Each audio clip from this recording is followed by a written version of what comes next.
Hello dear students, welcome back to my channel physics SPC electromagnetic induction का एक question. A small square loop, important word ये है, small square loop of wire side L is placed inside large circular loop of radius R. Important word ये है, the loop are coplanar and their centre coincide. ये भी अच्छा point है। The mutual inductance of the system is proportional to. तो देखो, एक पहले मैंने लार्ज सर्कुलर लूप बना लिया ऐसे,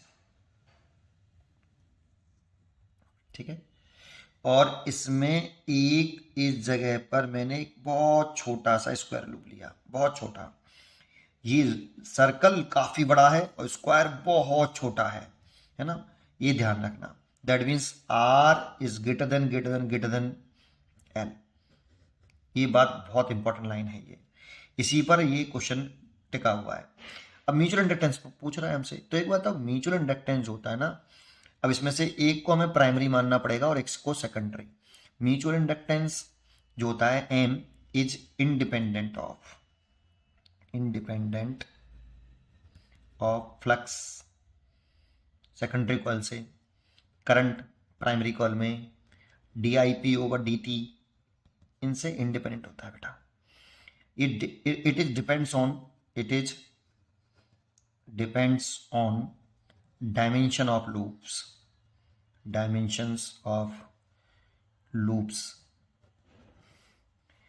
shape and size, and separation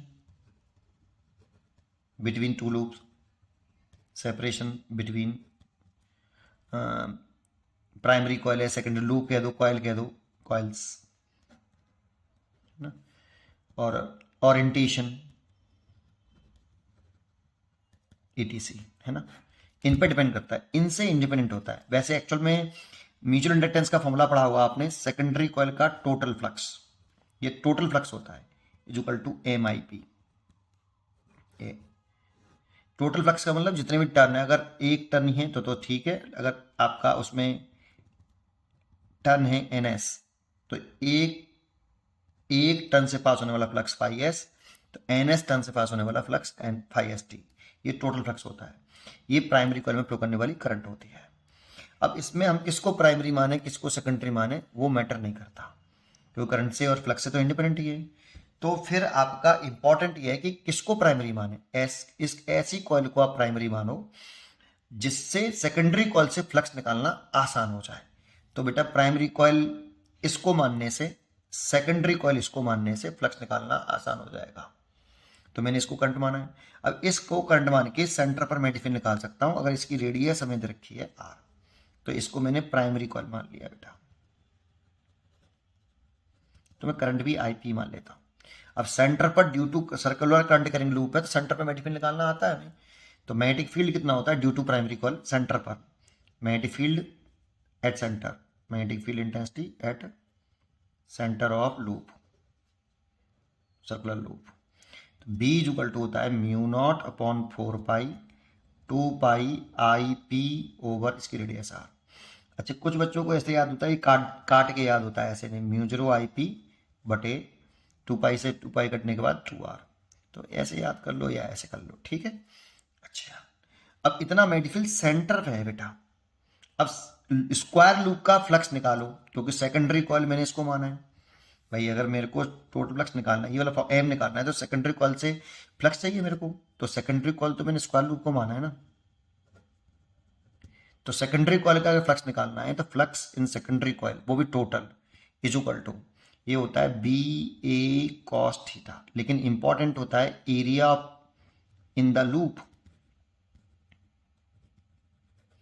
where magnetic field is present. ये लूप का वह एरिया होता है जिसमें मैग्नेटिक फील्ड प्रेजेंट होता है। अब देखो, मैग्नेटिक फील्ड तो सेंटर पे है बस केवल, तो ये अगर बहुत छोटा होगा तो सेंटर वाला मैग्नेटिक फील्ड को मैं कह दूंगा कि ये इस पूरे एरिया में यूनिफॉर्मली डिस्ट्रीब्यूट है। सर ये तो सेंटर पे मैग्नेटिक फील्ड है सर, मैंने कि ठीक, तो फिर इस एरिया का आप पूरा एरिया क्यों ले रहे हो स्क्वायर का। तो मैं कहूंगा कि एक्चुअल में एरिया इन द लूप लिखते हैं वेयर मैग्नेटिक फील्ड प्रेजेंट, तो मैं कहूंगा कि ये स्क्वायर लूप इतना छोटा है, इतना छोटा है कि इसके पूरे एरिया में ये वाला मैग्नेटिक फील्ड यूनिफॉर्मली डिस्ट्रीब्यूट है, ऐसा मैं एज्यूम कर सकता हूं इस सिचुएशन में। अगर ये सिचुएशन है तभी तो लार्ज और स्मॉल बहुत इंपॉर्टेंट टर्म है वहां पे। अब फिर कुछ नहीं है तो वैल्यू पुट कर दो, थीटा देख लो। तो देखो एरिया की डायरेक्शन हमेशा प्लेन के परपेंडिकुलर, तो स्क्वायर लूप का प्लेन ही हो गया, प्लेन के परपेंडिकुलर आउटवर्ड ऐसे मान लिया। और मैग्नेटिक फील्ड की डायरेक्शन दिखाऊं तो राइट हैंड से करंट की डायरेक्शन में फिंगर घुमाइए, थंब ऊपर आ रहा है, दैट मीन्स मैग्नेटिक फील्ड की डायरेक्शन भी ऊपर है। तो मैग्नेटिक फील्ड की डायरेक्शन अपवर्ड और एरिया की डायरेक्शन भी अपवर्ड, तो एंगल 0 डिग्री हो गया। बी और एरिया की डायरेक्शन के बिटवीन एंगल 0 डिग्री हो गया। तो फ्लक्स निकले आया सेकेंडरी कॉइल से total is equal to, B की वैल्यू पुट करूं तो μ0 IP ओवर 2R, इसमें पुट कर रहा हूँ, इससे सॉल्व कर रहा हूँ बेटा, फाई एस है ना।